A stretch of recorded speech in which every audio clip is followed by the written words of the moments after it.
I've had a question that was asked to me on YouTube as far as what do I do during the wintertime as far as hauling? Do I haul in the snow? You know, do I try to avoid it? What kind of equipment do I have for winter weather? And what would my advice be to someone getting into this to run, for running through the wintertime? So, to answer that, we'll go ahead and start with what my advice would be to someone starting, or my advice to every trucker out here in that matter. As of already this year, we have had a major winter storm in the Northeast, and it hit Pennsylvania Turnpike pretty bad.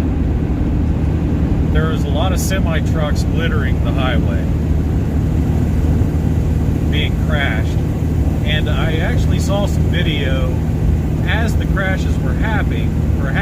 I saw some video of the crashes,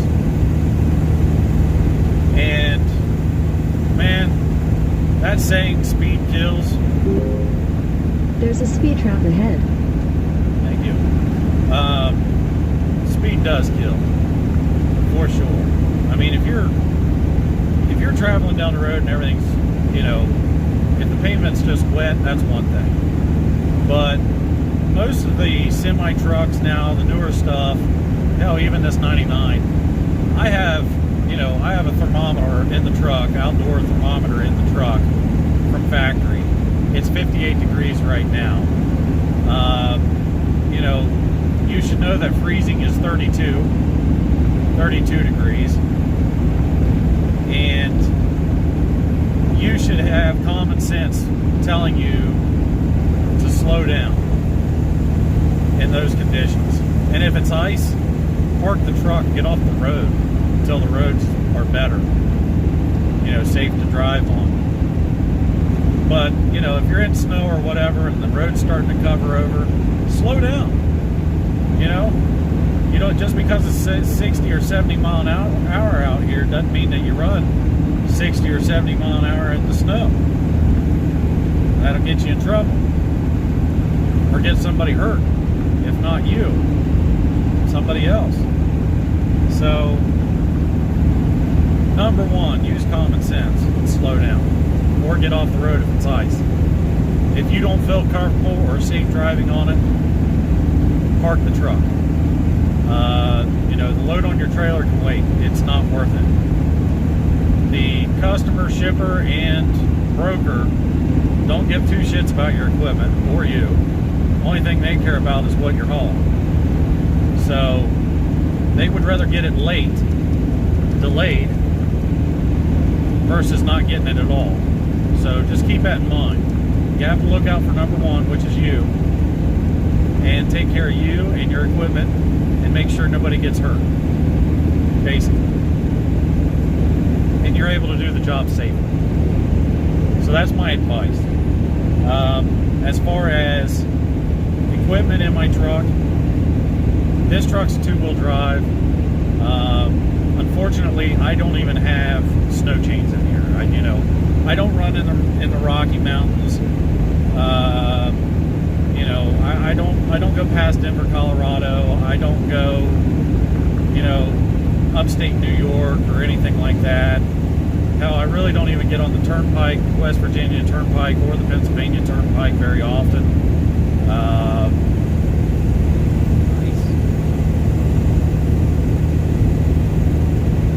You should have seen it. It's pretty sweet. I'll tell you about it. It was a bucket on a gooseneck excavator bucket, and it was a big bucket, and it was mowing the center of the trailer pretty good. But anyway, let's get back to what I was saying. I don't have anything on this truck. My previous trucks, being in this profession, all were four-wheel drive trucks. If it was, if it was ice, I would just park the truck until the roads were better. Snowy conditions, I'd kick it in four-wheel drive. If I didn't feel that it was safe, I'd park the truck. As far as that goes. Same thing goes with this. I mean, as far as if I feel that it's unsafe, I'll park the truck if I get caught in it. I should at least have something on here, you know. I'm not doing tire chains, that's for sure. I would probably go with what's called a snow sock. You guys can look it up, Google it, check it out. It's called a snow sock for tires for your vehicle. They've been out for a few years. I've been looking at them for a few years, and I just never bought a set. Typically, when I was running the load board, I would pick and choose where I was going. I would watch the weather, see where the winter storms were, or, you know, all year round, really. Whether it was winter storms or hurricanes or whatever, I'd look at the paths of the storms, and I would stay away from that path. I would, you know, route myself away from it and do runs away from, you know, the hazard. So that is something that you can do, that I would advise to do if you are just coming into this and looking, you know, looking at the load boards and stuff like that, planning your routes. If this is your first winter, it'd help you out big time running it. So that's what I would do. That's what I've done in the past, and it's always worked out fine for me. You know, if it was bad at home and I was at home, I'd just wait until the roads cleared up, and then I'd find something to go. But as far as the winter time,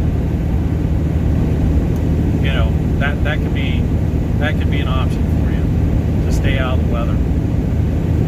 That would be, you know, that's pretty good advice as far as I'm concerned.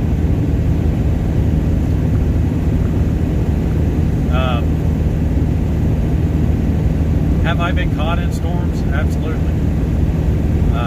You know, I remember a couple years ago, I was actually running out of Arkansas, running back toward, where was I going? Yeah, Arkansas, right here on 40, going back to Nashville, Tennessee, to a job to deliver, and it was supposed to be rain, but, you know, the cold front, it was a fine line where we were.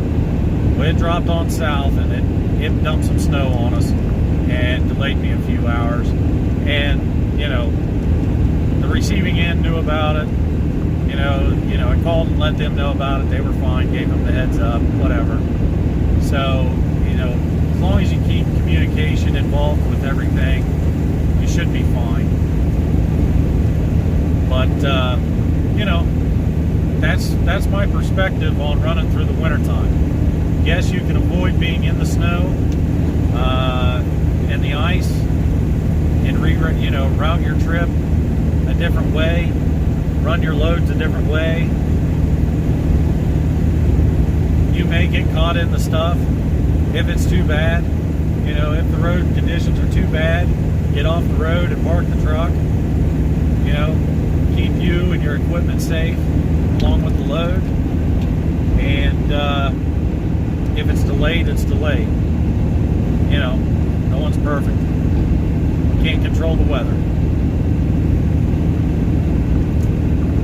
And another big one is definitely use common sense while you're out here running.